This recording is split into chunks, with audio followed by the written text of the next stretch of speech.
As the facilitation team has talked about our progress to date in UpC creation, it's become clear to us, and frankly, your plus deltas showed us it's clear to you that we need more explicit facilitation of the small groups to keep us on track.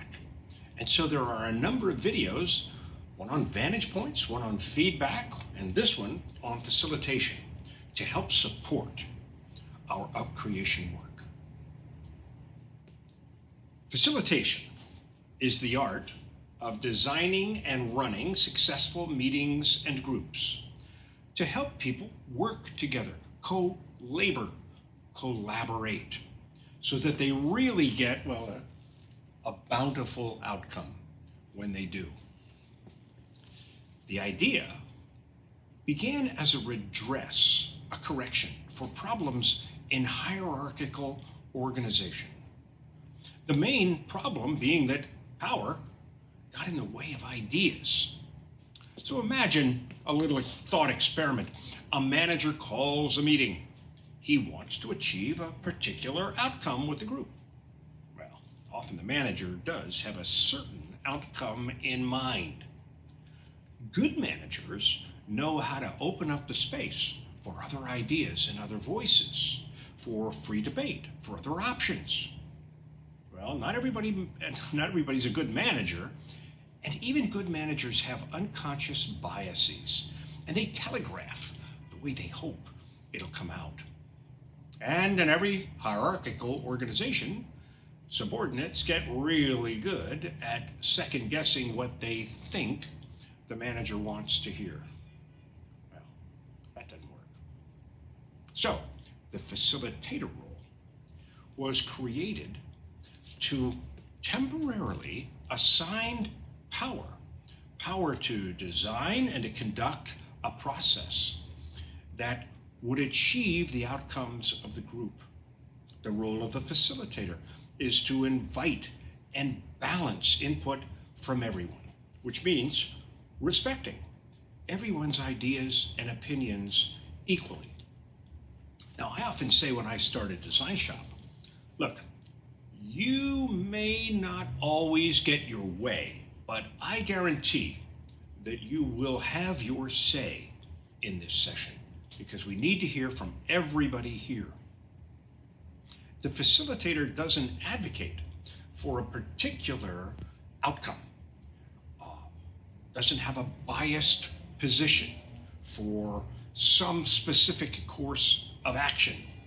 Now, the facilitator occasionally, particularly in small groups, can get his or her ideas in play by saying something like, look, I'm going to take off my facilitator cap right now because I just like to put this out there, put it out there, then put the cap back on. Okay, facilitating again.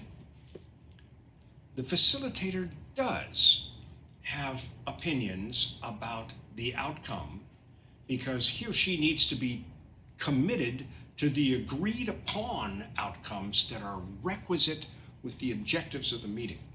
Sometimes groups just get tired. They think they've run out of steam, but they still have work to do. And it's the facilitator's job to point that out, to keep them on track, keep them on schedule, but also make sure they actually get the job done. The payoff for managers is very clear. They, or formal leaders of any kind, they get to listen, they get to learn, and they get to test ideas without having them directly implicated for that person. People get to give them an objective test. Now, in our process, we aim for outcomes by design, not by default. And good meeting design is embodied in how we write assignments. A good assignment has at least 3 parts. First, the purpose. Why are we doing this? How does this fit? What's the point? 2, the process. How do we proceed? Including, how are we going to balance people's input? And 3, the outcomes. The what are we aiming for? Sometimes in our process, the outcome is delivered as a second assignment, the report out assignment. Why would we do that? Well, because once people know where they're supposed to end up, they often rush there and short circuit the conversations that need to happen. Same thing happens when you give people a template. Give me a template, I'll start to fill it out, regardless of the conversation that should go into it. The outcome of good facilitation is both better ideas and much deeper commitment of the group that's been working together. Because it's true, people support what they help create. Visuals play an important role in our process. In person, the flip chart or the whiteboard. In virtual settings, on the digital whiteboards like Miro or Mural or Google Docs, which serves the same purpose, as we record ideas publicly as a group memory of what we're talking about. Because once an idea is up on the wall, it's no longer her idea or his idea, it's our idea. And we can actually be tough on the idea without being tough on the people who suggested it. So the way you record becomes very important in thinking about how to facilitate. Online, often the facilitation role and recorder role are combined.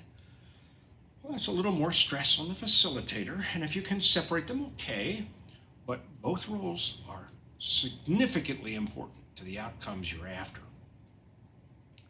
Like any skill, you get better at facilitation the more you practice it, the more you do it. In our sessions, we invite our participants to take turns stepping up to this role, even trying it if they've never tried it before, or trying it again if they have. Like any skill, you get better, and this skill in particular is deeply important for the way we work these days. Facilitation isn't something for the experts or the consultants. No, facilitation is an essential skill for anyone working together with other people to get something done in common. In Up Creation, we're going to invite you to step up in the facilitation role, and let me know in advance. I'll share with the facilitation team that you would like to step up in the next Up Creation New Moon gathering. That will involve showing up a little bit early, half an hour, 45 minutes, we'll let you know, for the circle up before that half of the gathering.